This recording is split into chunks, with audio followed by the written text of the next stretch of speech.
Hola y bienvenido a Spanish with Jack.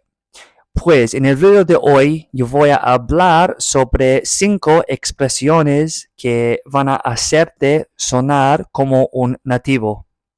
So, number 1, pico. Pico.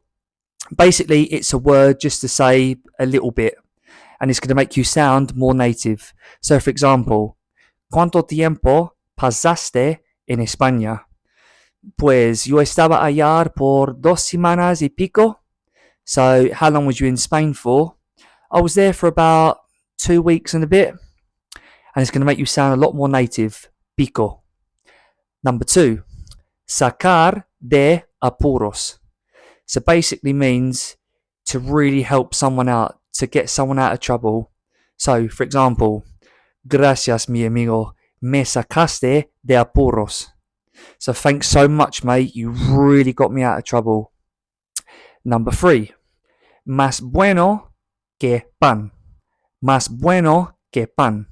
Basically means where I live in southern England, we use an expression to say good as gold. So you'd say this in Spain to express something as good as gold. So for example, ¿Cómo está tu coche después de repararlo? So how is your car after repairing it?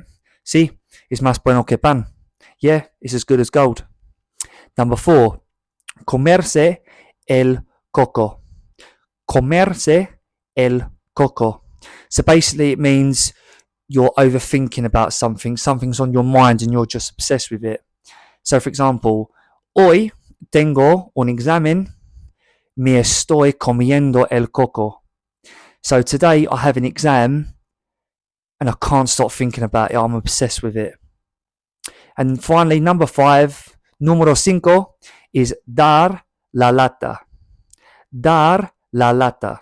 So basically, something is really annoying you, something really frustrates you.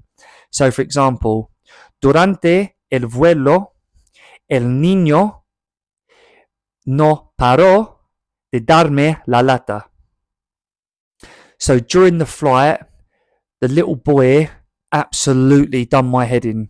The boy really frustrated me.